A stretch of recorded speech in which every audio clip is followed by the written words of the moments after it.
Hola, hola, saludamos a todas las personas que nos acompañan hoy aquí en Entrevistas y Letras con Silvia Rivera. Yo soy Silvia Rivera y este es un espacio creado por el grupo editorial Letras Negras. Bienvenidos. El día de hoy nos encontramos con el escritor Jorge Rivat, con el que vamos a estar hablando el día de hoy de su obra Vértebras, que fue publicada por el grupo editorial Letras Negras en su sello Alas de Cuervo.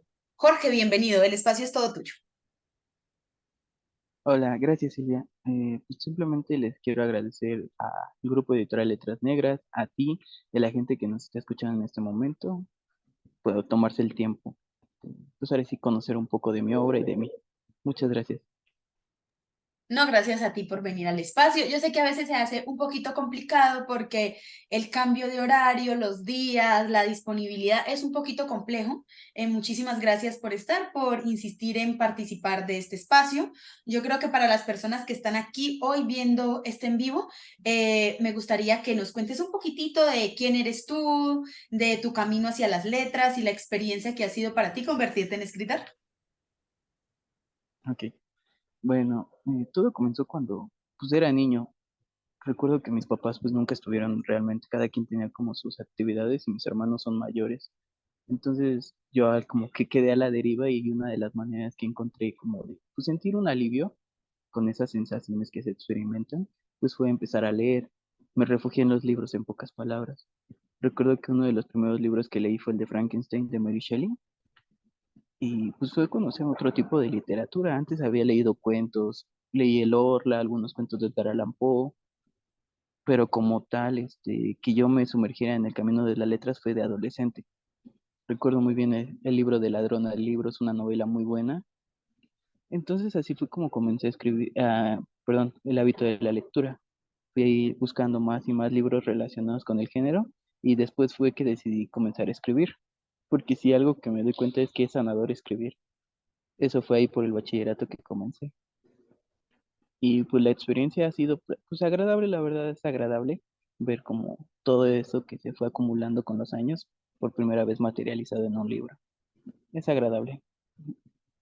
Yo creo que sí que es muy gratificante cuando hace el paso de lector a escritor, porque la experiencia es otra y más, realmente creo muchísimo en eso que dices de que la literatura es sanadora, escribir es sanador. Muchas personas han pasado por este espacio y creo que coincidimos en eso. La literatura también se vuelve una forma de contenernos emocionalmente a nosotros mismos, ofrecernos posibilidades, ofrecernos un refugio y creo yo, esto es una opinión muy personal, que en la honestidad de esas conversaciones con uno mismo, con la necesidad de crear un mundo en el que uno quepa, salen las mejores historias porque hay mucha honestidad del escritor, porque no pretende contarle nada a nadie, sino que pretende contenerse a él mismo en las palabras, pretende crear para él ese lugar seguro y creo que puede rastrear uno cosas muy bonitas en ese tipo de forma de escribir. No que las personas que no escriban atravesadas por esta intuición no lo hagan muy bien, pero son de mis lecturas favoritas. Concuerdo contigo completamente. Bueno, ya como estamos así como un poquito estresados porque ha sido como un momento de, por la distancia, por el internet, estamos muy tensos, entonces esta entrevista creo yo que va a ser una de las más breves que va a haber aquí en Entrevistas y Letras, pero es precisamente porque estamos tratando de que en este momento tengan ustedes una buena experiencia, que no se nos vaya el internet, que bueno, que logren disfrutar del tiempo que tienen a Jorge Rivas aquí.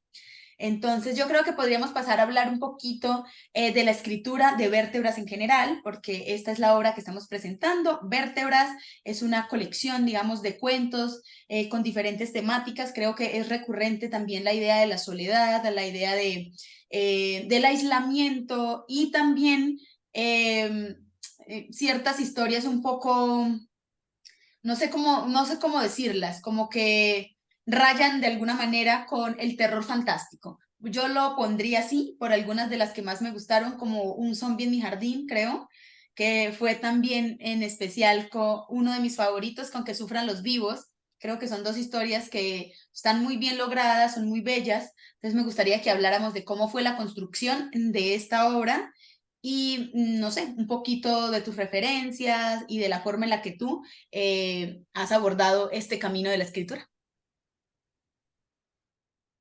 Claro, pues cuando comencé a escribir de adolescente realmente no pretendía como crear como un tipo de estilo, nada, simplemente escribía las cosas que se me venían a la mente y hoy en día leo esos cuentos y son malísimos. Uno de los primeros cuentos que escribir se llama Slasher, es de una chica que se quería suicidar y al final de cuentas no lo logra y al día siguiente la encuentran mutilada y con un mensaje de si te querías matar me hubieras dicho, entonces como el misterio de quién fue, ¿no? Pero en sí como tal la narrativa de ese cuento es malísima. Simplemente como que la idea es, esto es lo que pasó y ya, como un relato breve. Posteriormente, pues empiezo a leer lo que es Roberto Bolaño. Me gustan mucho los cuentos de Roberto Bolaño. El Retorno es un cuento buenísimo.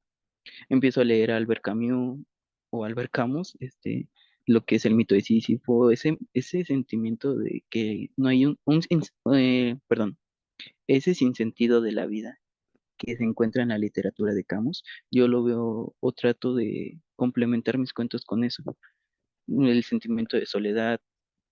Yo lo veo mucho como un terror cotidiano, así trato de escribirlo, un terror cotidiano, un terror que se vive todos los días con un poco de fantástico, sí, de lo fantástico. Juan Rulfo me gusta mucho, Pedro Páramo es una novela de terror buenísima, entonces creo que las mayores referencias sí se encuentran en Roberto Bolaño, Albert Camus y Juan Rulfo.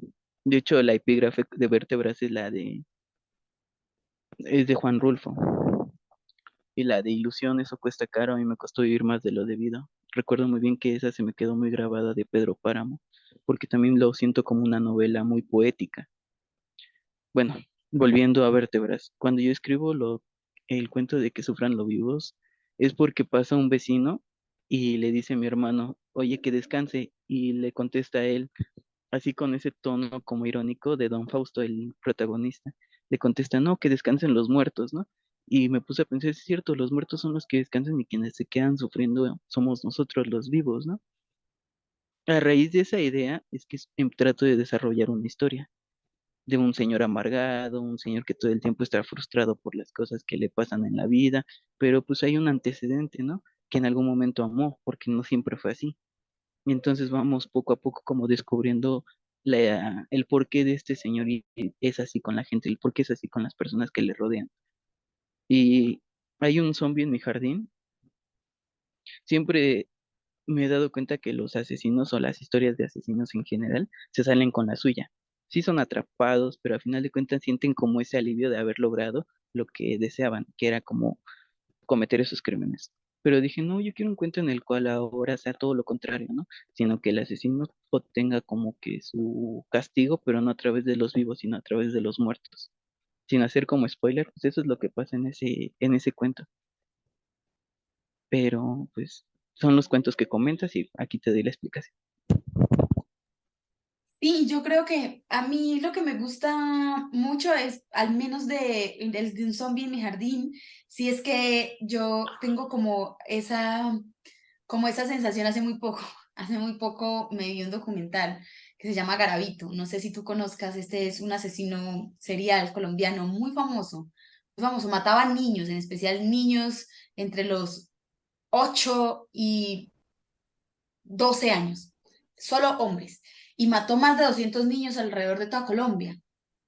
Hace poquito volvía sobre esa idea y veía una entrevista del tipo y me sentía como tan impotente ante por qué tanta maldad y cómo la justicia afronta la maldad, ¿no? Termina en una cárcel, gordo, bien tenido, viviendo una vida digna, más digna que la que pudo tener alguien que sigue en la calle, y entonces te llenas de pepitas, por así decirlo, y te enoja mucho. Y este cuento me hace pensar como en una forma poética de confrontar la violencia. Empieza poco a poco a metérsele este zombie a la casa. Me gusta el concepto de zombie porque es muy diferente al de fantasma, aunque creo que juegas con los dos elementos, porque termina siendo como una suerte de zombie fantasmal. Esta persona la Así es. enuncias como un zombie porque se levanta y regresa, pero al final es esa necesidad de que los que hacen el mal sean perturbados por el mismo mal que causan. Regresan todas sus víctimas y va enumerando poco a poco cada uno de los casos y se va apareciendo. A mí me pareció un cuento muy bueno, fue mi favorito en cuanto al hecho de explorar el terror más a profundidad, ¿sí?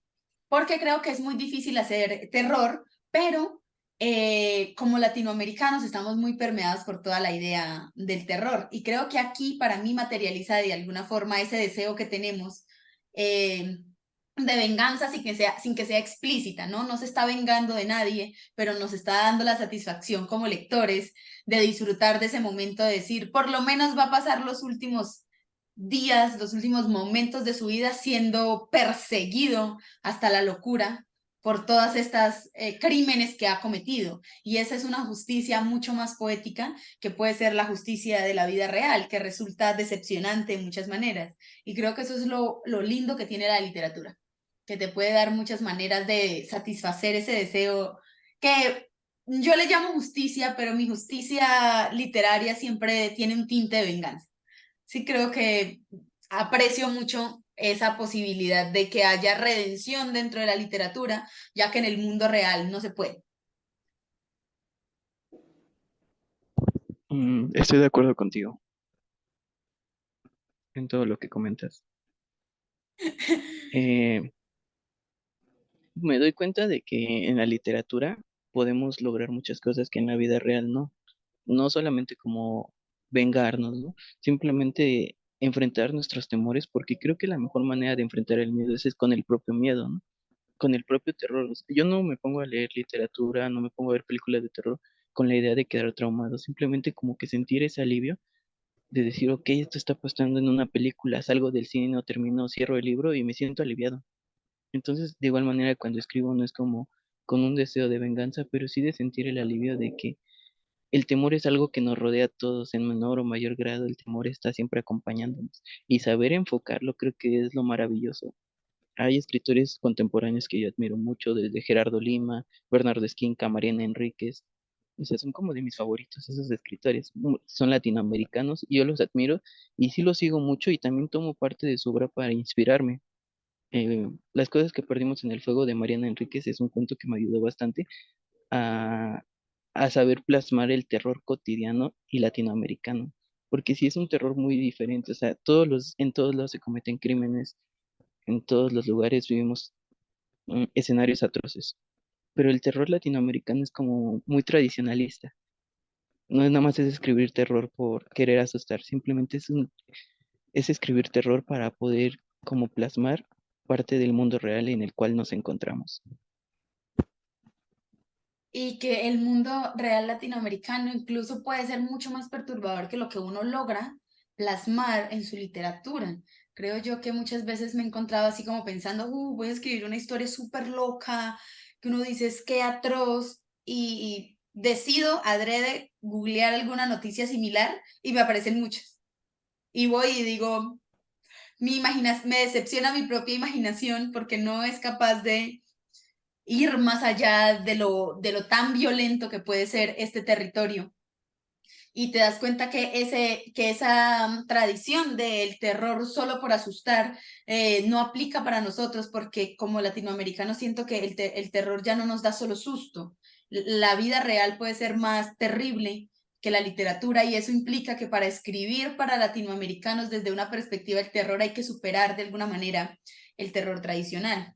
Que viene heredado de otros lados y que cuenta otras historias y que cuenta otros escenarios y que muchas personas se han sentido influenciados por este terror, porque está bien, es un terror muy conocido, muy esparcido, muy traducido y muy leído, y es válido, pero las experiencias de los latinoamericanos que empiezan a hacer una mezcla entre la tradición, pero que se va superando, que es lo que trata de hacer este movimiento del manifiesto de terror latinoamericano, que ha sido muy acogido en México, ¿cierto? Que ha sido muy bien recibido y que hay muchísimos autores tratando de contar a Latinoamérica desde este género, me hace pensar a mí un poco en esta idea que tú plasmas. En especial, creo yo que hay ciertas historias en las que logro leer esto.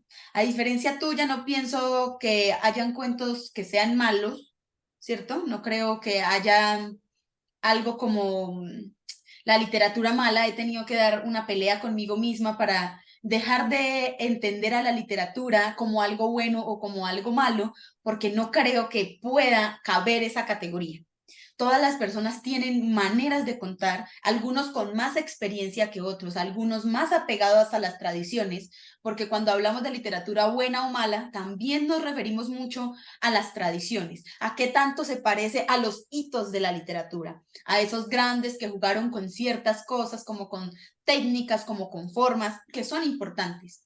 Pero he empezado a descubrir que cuando las personas disfrutan de la literatura, disfrutan mucho más que solamente que esté bien escrito.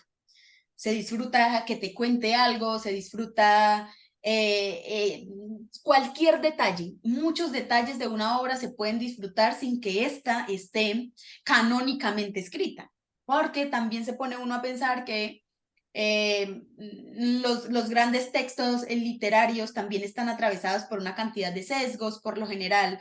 La mayoría son muy anteriores al momento en el que estamos viviendo, cuentan otra realidad y se preocupan mucho por el academicismo. Por ejemplo, es algo de lo que me he tenido que estar deconstruyendo mucho, no entender a la literatura propiamente como algo que únicamente puede tener la función de perfeccionarse como técnicas, ¿cierto? Como lo hicieron grandes maestros de la literatura que pertenecieron al boom latinoamericano. Uno puede leer que en ellos hay maestría a la hora de escribir, pero muchos no nos conectamos con sus ideas, porque pueden ser ideas que están atravesadas por mucho machismo, que están atravesadas por unas nociones pedófilas, por así decirlo, ¿sí? En muchos de ellos se encuentran cosas que a mí en este momento simplemente yo digo, pues no es la literatura que yo consideraría maestra de todas las literaturas.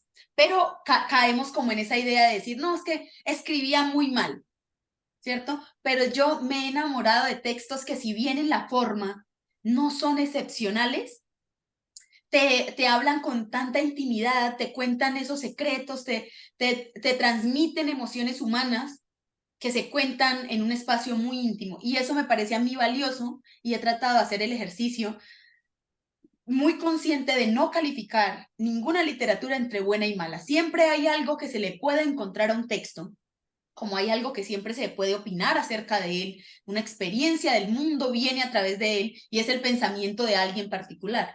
Puede que ese alguien haya hecho un esfuerzo muy grande para aprender a leer, para aprender a escribir, para aprender a tratar de compartir sus ideas y me parece a mí valioso valorarlo así, como que no se puede valorar en un ranking. Creo que eso es un poco atroz a la hora de evaluar la literatura, sabiendo que es un hecho artístico en el que cada uno de los artesanos que trabaja en ella encuentra la voz propia, encuentra las maneras de hacerlo. Muchos no tienen acceso a ese conocimiento teórico que se supone deberíamos saber, pero aún así encuentran la forma de comunicar algo y que hagan el esfuerzo de escribir, plantear una noción propia del mundo y después publicarla y querer compartirla con otros, me parece ya un hecho valioso en sí mismo y estoy aprendiendo a apreciar la literatura desde ahí. Entonces, por eso te digo que cuando mires tu literatura, pienses, pues era joven, ahorita tengo mucha más experiencia, pero eso que escribiste ahí representa lo que tú eres en el momento en que lo escribiste y debe ser valioso para ti porque te ayudó en ese momento preciso en el que estabas pasando, en el que no tenías experiencia, en el que te estabas aferrando a algo, y ya eso implica que tú te leíste a ti mismo en esas historias y puedes leerte ahora con otros ojos. Eso no implica que sea algo bueno o algo malo, sino que es y ya. Como lo que últimamente he estado tratando de pensar de la literatura, porque se vuelve un espacio hostil.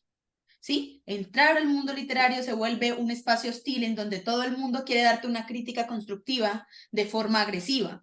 Y tú asumes que debes estar en esa posición de acepto una crítica grosera, malintencionada, solamente por el hecho de que no creo que mi literatura esté en cierto nivel, porque como estamos ubicados en niveles, permitimos ese tipo de cosas. Pienso que debería ser un espacio mucho más comunitario, mucho más ameno, mucho más en donde todos entendemos que hay puntos de enunciación diferentes, maneras de escribir diferentes y experiencias diferentes.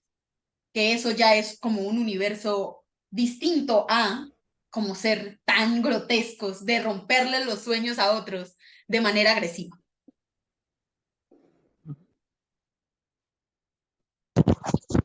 Mm, Me parece interesante lo que comentas. Si bien creo que uno como autor no se puede calificar realmente, o sea, podemos hacer como comentarios hacia nosotros mismos, lo que te decía en un principio, ¿no? El cuento que escribí es malísimo por el hecho de que no había la experiencia que hoy en día hay, y sé que ahorita con el tiempo voy a adquirir mucha más experiencia a medida que vaya escribiendo, a medida que vaya leyendo, a medida que vaya como eh, sumergiéndome más en el mundo literario. Sin embargo, creo que se me hace muy pedante de un autor que se pueda calificar a sí mismo como buenísimo o bueno.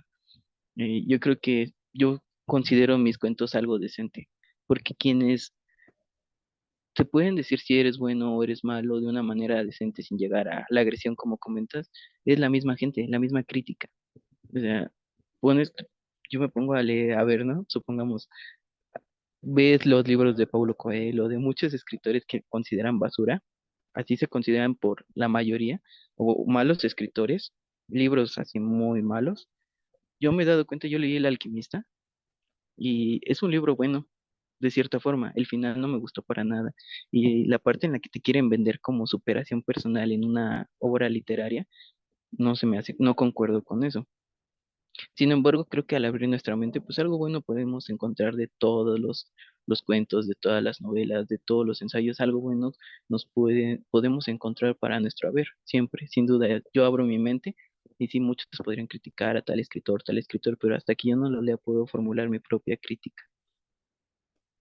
Y entonces, el único que yo sí no considero poder criticar es a mí mismo. O sea, yo no puedo decir si soy bueno o si soy malo, tan solo lo dejo a la gente, lo que comente, como tú dices, el primer cuento que yo publiqué fue lo publiqué en un suplemento literario aquí en Colima, en un estado de México. Fue hace como 4 años, fue el primer cuento que publiqué en general. Es el de Don Fausto, el de que sufran los vivos. Ese fue el primer cuento que yo publiqué. En su momento, te comento, no me pareció tan bueno, pero se publicó y a la gente le gustó. Dije, bueno, entonces a medida que voy escuchando a la gente que comenta, oye, este cuento me gustó, oye, este cuento está buenísimo, oye, este cuento me parece que podría mejorar de esta manera, yo voy viendo mi camino y digo, está bien, vamos avanzando, avanzando. Y yo lo creo así para todos, ¿no? Que va a haber un avance conforme vayamos escribiendo, conforme vayamos enfrentando nuestros temores, porque también el temor a publicar a la crítica es grandísimo. Si hay algo que yo le temo es a la crítica, la verdad. Entonces, pero es algo inherente a esto, inherente al camino de las letras. Claro, es decir, por ejemplo, mira, mi segundo cuento favorito fue precisamente ese el que mencionas. Fue mi segundo cuento favorito, creo que es un cuento de la cotidianidad, que habla sobre la profundidad de la muerte, que evoca muchas cosas, que puede contar más de lo que está plasmado en la historia como tal, que nos habla de la relación de los vivos y los muertos, que sí, que expresa la soledad de una persona, esa coraza que usted crea cuando está lastimado, cuando hay personas rodeando el mundo, pero no son suficientes para llenar el vacío, y también habla del paso hacia la muerte y de muchas cosas ahí, precisamente en ese cuento, ¿cierto? Entonces, la valoración que le van a dar a uno depende mucho de la subjetividad de los gustos de las personas también. Todo el mundo tiene un gusto muy variado y ahí yo creo que hay lectores para todos. Y yo sí estoy muy partidaria de la crítica, pero a mí sí me gusta que me critiquen mis textos, sí me gusta compartirlos con la gente y siempre invito a mis amigos, a mis allegados a que me envíen sus textos y yo les echo un ojito. Pero no porque yo crea que soy mejor que ellos, sino porque me gusta compartir el quehacer literario con otros, pero he tenido que darme a mí misma un freno para decirme, no, la literatura se trata de un espacio seguro, de un espacio de expresión, de un espacio para comunicar cosas. Que a ti esto no te comunique algo, no te da el derecho a ser grotesco a la hora de la crítica, porque eso pasa, como te comentaba, se justifica el criticar a alguien con el hecho de querer echar veneno. Y aunque tú no te dediques a eso, quieres decirle a los demás cómo escribir, cuando ni siquiera has tomado la molestia de escribir, o cuando crees o partes de la idea de que tus letras son las mejores y que nadie lo está haciendo como tú y que los otros son menos. Ese es el tipo de espacio hostil que yo tuve que repensarme en la medida en la que leo a otras personas. Yo digo, las personas abren su corazón, hacen un esfuerzo muy grande para compartir su literatura Y yo entiendo, claro, conozco herramientas, todos conocemos herramientas. A veces yo misma conozco herramientas y no sé cómo usarlas, pero eso no impide que tenga una voz y que tenga deseo de comunicar cosas. Los otros están en esa misma tarea de crecimiento, porque yo no creo que haya ningún escritor que empiece y diga, soy excelente, ya merezco aquí parado un Nobel y ya esta primera cosa que escribí es la cosa más maravillosa. Todos estamos en esa carrera de construirnos, de escribir cosas mejores cada vez, de encontrar la manera de decirlo mejor. Y tenerle miedo a la crítica es porque las veces que nos han criticado lo han hecho de forma violenta. ¿Cierto? Con una sensación de pasivo-agresividad en donde quieren hacer pasar un comentario despectivo por una crítica constructiva y muchas personas se escudan bajo esa idea. Ay, es que te voy a dar una crítica constructiva. Si tu texto es una porquería. Eso definitivamente no es lo que yo quiero en el ambiente de literatura del que yo me quiero rodear. Para mí el trabajo de escritura también es un trabajo colectivo, también es un trabajo de escuchar otras voces, ¿cierto? De entender su punto de enunciación, lo que quieren decir, lo que quieren transmitir. Y cuando te paras desde esa idea de que todos estamos tratando de transmitir un mensaje, unos con más experiencia que otros, aprendes a ser respetuoso. Yo durante mucho tiempo he considerado el ambiente literario un poco hostil. Yo pensaba que porque era mujer, tal vez, había recibido muchas veces comentarios muy fuertes que me habían hecho sentir muy mal y pensaba que era que yo no era capaz de aceptar la crítica. Sí, en algún punto dije, es que yo creo que a mí me da miedo que me critiquen, pero luego recibí otras críticas constructivas de personas que me dijeron, oye, mira, aquí tratas de decir algo, pero se te va porque esto, porque aquello, yo haría esto tal vez desde lo que yo he aprendido y me sentí súper cómoda, se sintió bonito, me sentí motivada para llegar a la casa y decir, puedo poner este texto mucho mejor, le puedo dar más onda, lo puedo ir arreglando y puede quedar algo mucho más espectacular de lo que ya está. Y ahí fue cuando me di cuenta que está eso, que está el querer realmente compartir tu experiencia con otro y la forma en la que tú has construido tu literatura y el solo hecho de querer derrumbarle a otro los sueños, que pasa mucho, que se vuelve ahí un espacio medio gris y somos permisivos como escritores. ¿Sí? Y cuando te das cuenta que eso viene de afuera, te preguntas si tú mismo estás cometiendo ese tipo de agresiones hacia otros. Y ahí es cuando empieza ese trabajo de decir, yo no le hago a otros esas cosas que sé que me lastiman y que son agresivas y empiezas a disfrutar de la literatura en otros espacios. Está claro que hay literatura que no te gusta y que dices, el concepto, la forma en la que se expresa, esto no va conmigo, pero sabes que en el mundo hay todos esos lectores. Entonces yo digo, es válido que le tengas un poco de susto a la crítica, pero mantén tus límites, ¿sí? Esas críticas que te hacen sentir bien, Claro. ¿cierto? Que si bien no son positivas, que no te están diciendo eres perfecto, te están dando un mensaje de mejora y no te están haciendo sentir esa sensación de, sí, me estás ofendiendo. Aléjate de esas personas que no son capaces de distinguir entre una crítica y una criticadera, que son dos cosas muy diferentes. Hacer una crítica y criticar por criticar. Entonces, rodéate de gente bien vibrosa que realmente se interese por lo que estás haciendo y por cómo lo estás expresando, para que pierdas un poco el miedo a compartir muchísimo tus textos con esa gente bien que sabes que te está alimentando y que está echándole agua a esa semilla para que crezca y se haga grande. Sí, claro, es algo que con el tiempo uno aprende como a manejar, a dominar de cierta forma, pero pues es parte de. Ahora,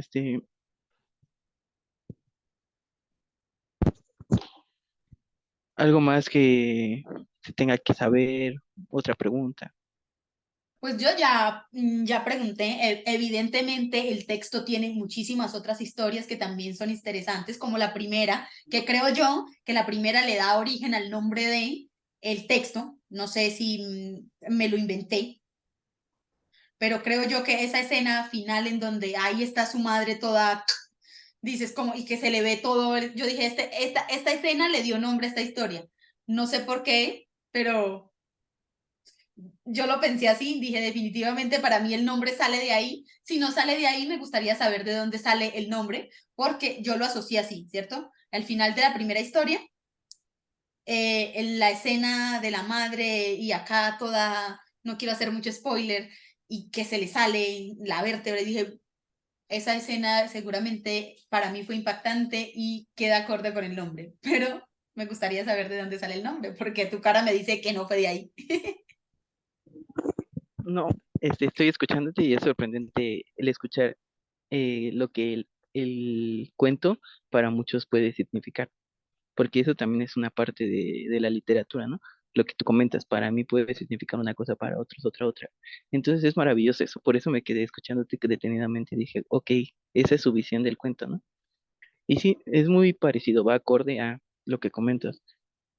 Ese cuento yo lo escribí en Morelos, porque mi hermano vive en Morelos, se fue a vivir para allá. Entonces yo fui de vacaciones, estuve 15 días ahí, y durante esos 15 días, pues había noches en las que yo me aislaba, no salía a cenar, y me decían, ¿qué tanto haces? Y le digo, estoy escribiendo, y ellas saben que me dedico a escribir, pero yo le decía, es que estoy trabajando en un cuento buenísimo, así yo le decía. O sea, en mi mente hay así como, esta historia, esta idea es buenísima.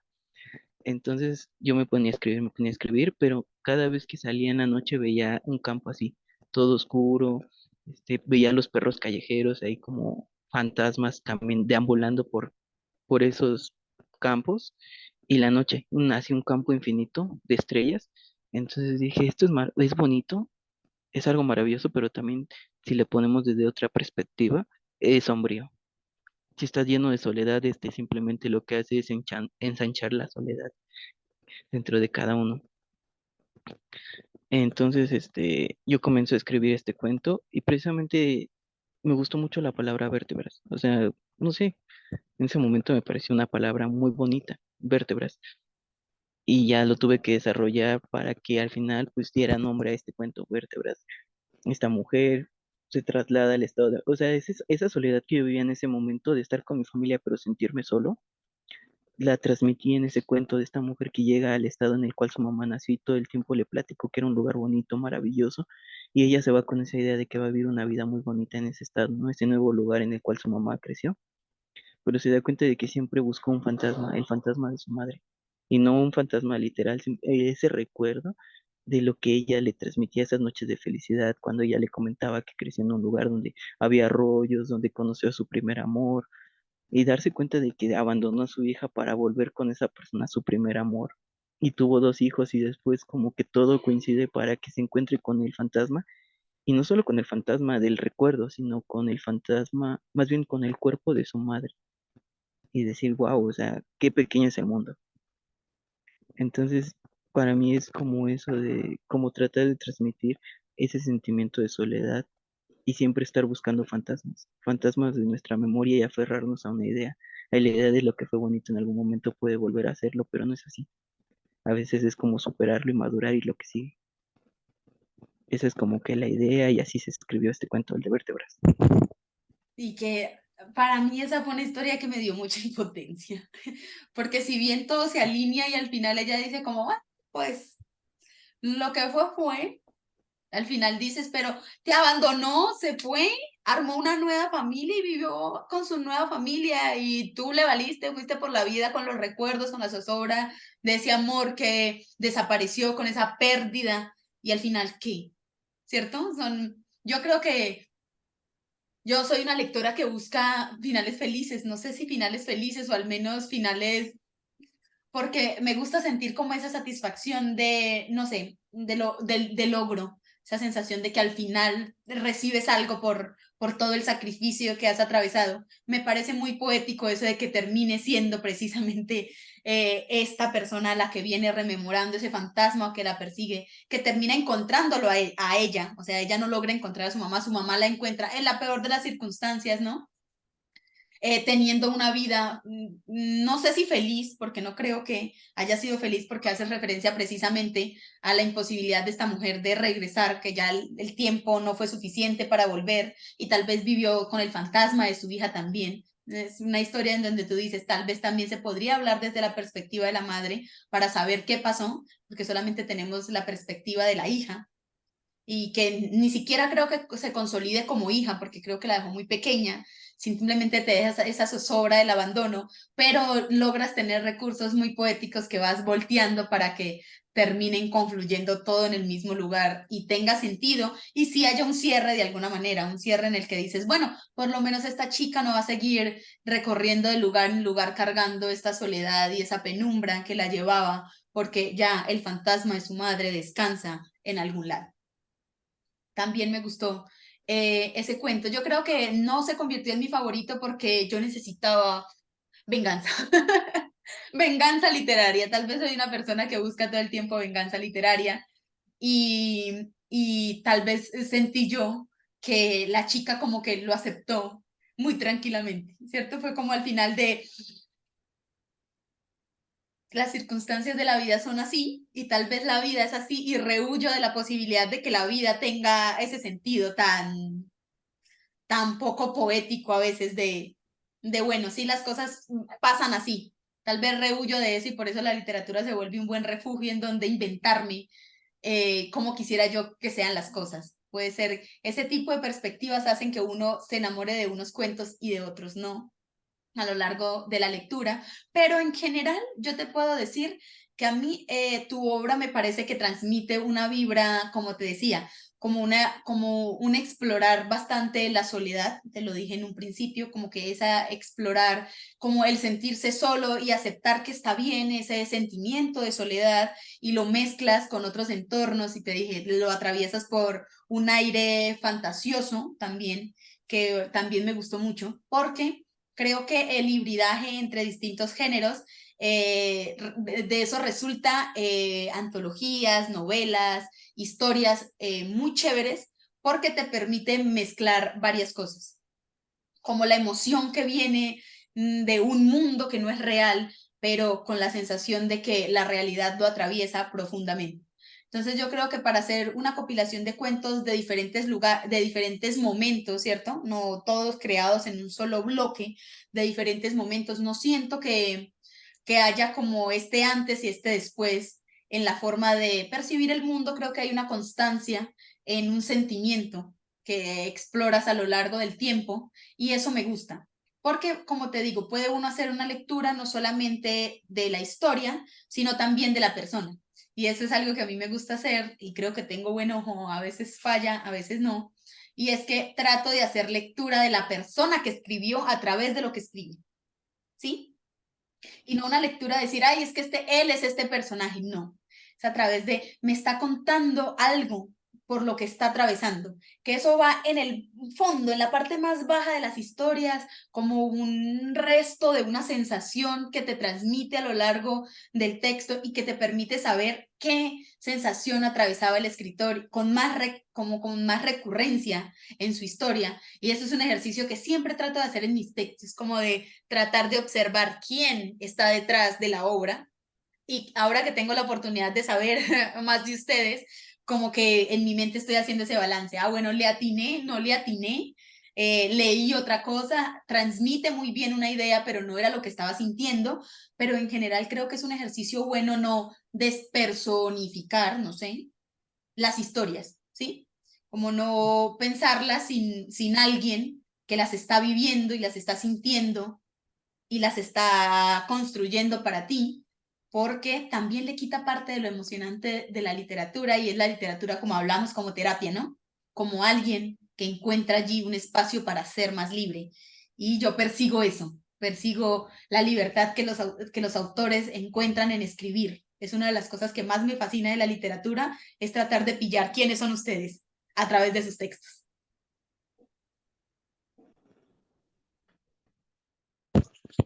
Pues creo que toda literatura siempre va a traer, pues sí, todo libro va a traer una parte pequeña o muy grande de cada autor. Recuerdo muy bien que por qué es la madre y no el padre, porque uno como escritor pudo haber puesto al padre en lugar de la mamá, ¿no? Sin embargo, me doy cuenta de que, pues, el haber perdido a mi mamá que falleciera hace 7 años fue algo que sí me llevó a vivir como en depresión 2, 3 años, pero no fue hasta el momento en el que yo acepté que mi mamá ya había muerto, que era parte de la vida, o sea, la vida también forma parte la muerte forma parte de la vida, O sea, tener que madurar y aceptar eso fue algo liberador, porque dejé como de estar buscando el recuerdo de mi mamá y me quedé con lo bonito y dije, está bien, pero no vivir atado a ese sentimiento de, podría ser tal vez de culpa, de abandono, de muchos sentimientos que van relacionados con el temor. Y empezar a decir, bueno, está bien, a todos nos va a pasar y todos vivimos esto. ¿Por qué no ahora en adelante pues vivir de una mejor manera, aceptar que tu mamá ya no está? Entonces quise como dejar bien clara esta idea, volvemos al cuento de vértebras, de que la chica si bien no tiene un final feliz en el cual abraza a su madre y le dice te amo, sí tiene como esa liberación que la va a llevar a vivir una mejor vida. Lo que te comentas, dejar de perseguir fantasmas y empezar a construir una vida en paz. Entonces así cada cuento tiene algo como que ver en mi vida. El de Don Fausto que es el de que sufran los vivos, también tiene algo que ver con ese sentimiento de frustración y el querer cambiar todas las cosas, querer cambiar la gente, querer cambiar las circunstancias y no poder. Entonces por eso él vive todo el tiempo amargado. No es hasta que muere que se encuentra con su esposa que logra sentir un momento de paz, porque volvió a lo que amaba. O sea, hay diferentes lados de la moneda, ¿no? Como el que se libera, como el que se libera hasta que está muerto, como el que se libera a raíz de la muerte, como los fantasmas que se vengan, en este caso los muertos, en Hay un zombie en mi jardín.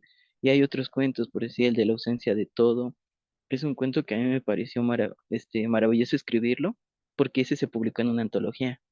Fue la primera publicación en un libro que tuve y recuerdo que mi novia me acompañó a la presentación, todo se vivió muy bonito, el proceso, digo que es un cuento bonito porque el proceso que viví fue algo especial, pero en sí yo traté de plasmar la idea de una amistad falsa y cómo se va desarrollando, ¿no? De cómo a veces creemos conocer a la gente y al final nos rodeamos de desconocidos. Es una idea que sí, por decir el chavo, este chico se muere su amigo y él no sabe cómo actuar ante la muerte de de un amigo y con el tiempo te das cuenta de que ni siquiera eran tan buenos amigos, simplemente fue alguien que conoció.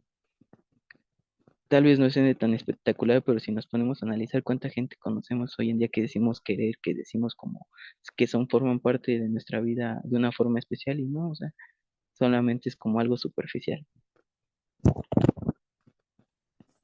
Sí, como que la narración de experiencias es algo muy bonito.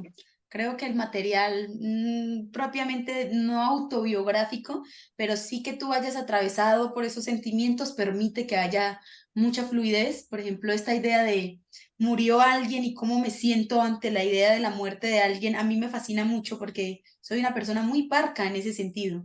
No puedo sentirme más que incómoda en los rituales de la muerte porque pues entiendo que es una cosa inevitable.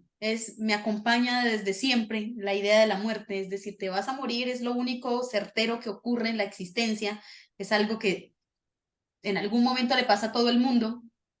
Pelearse con eso es pelearse con lo imposible, es nadar a contracorriente, ¿no? Es tratar de explicar lo inexplicable.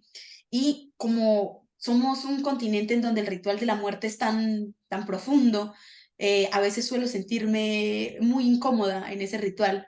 Y hasta hace muy poco creo que Piedad Bonet, en uno de sus libros en el que habla del suicidio de uno de sus hijos o de su hijo, en esta historia, en la primera escena ya, yo me sentí, dije, Piedad Bonet logró conectarme con esa idea incómoda de la muerte que me había perseguido por tanto tiempo y la encontré precisamente en esta autora que habla de esta experiencia. Y dije, mira, pues nos sentíamos muy igual ante esta idea de la muerte y así te vas dando cuenta que cada cabeza pues es un mundo y ese mundo te puede ir contando una experiencia diferente que es disfrutable, que también sufres y que de eso se trata la literatura, de tener acceso a la mente de desconocidos y a su intimidad, que eso, si uno lo ve desde una perspectiva más normal, puede ser aterrador, ¿no? ¿Cómo te vas a meter en la cabeza de alguien? Pero los libros permiten eso. Permiten de manera legal meterte en la cabeza de las personas y sacarles un poquito de su idea del mundo. Y eso a mí me parece súper bonito. Y me parece todavía más bonito cuando leo a alguien y luego tengo la posibilidad de entrevistarlo, hablar, conocer un poquito más de todo lo que pasó para crear su obra y que yo haya tenido la posibilidad de leerla, porque es un camino largo entre la experiencia que yo tuve y la persona que escribió sobre esa experiencia, que ahorita estoy disfrutando. Y eso me hace sentir muy alegre, me alegra mucho el alma poder hacer divulgación literaria, porque se está escribiendo cosas muy chéveres desde América Latina. Entonces, para mí ha sido un gusto tenerte aquí. Siempre digo, hago pausa, siempre digo que este es un espacio para la promoción. Entonces me gusta que los autores compartan sus redes sociales, los lugares en donde pueden encontrar el libro de la ciudad en la que están, si es que se puede encontrar, si se puede encontrar solo en la página de la editorial, está bien, pero para que la gente los siga un poquito en redes sociales y pues los conozcan más, para que conozcan su obra y también a sus autores. Entonces, este es el momento para promocionarse. Claro, en Instagram estoy como Jorge Rivat, en Facebook igual me pueden seguir o muchos me mandan solicitud. Tengo varios ahí amigos que son escritores, entonces es como, en lugar de hacer como un perfil o una página, simplemente ahí convivimos en Facebook. Pueden encontrarme en Facebook como Jorge Rivat, con TH, y son las dos redes sociales que por lo general tengo. En Instagram, perdón, en TikTok es lo mismo, Jorge Rivat, pero ahí casi no subo contenido. Eh, con el libro, por lo que tengo entendido, pronto va a llegar a la Ciudad de México en algunas librerías, pero mientras tanto se puede conseguir en la página que es Letras Negras y en el sello Alas de Cuervo, bajo el sello de Alas de Cuervo. Ahí ya, en la página se puede buscar y pues, muchas gracias por leerme y por la entrevista. Muchísimas gracias por estar aquí, Jorge. Muchísimas gracias a las personas que nos acompañaron. Hoy aquí nos hubiera gustado que esta entrevista fuera un poquito más larga, pero estábamos un poco nerviosos de que nos fallara el internet y que esto se cayera y se quedaran a media entrevista. Entonces, muchísimas gracias por acompañarnos hoy aquí en Entrevistas y Letras. No olviden que este es un espacio creado por el grupo editorial Letras Negras y que bendita sea la literatura. Hasta la próxima.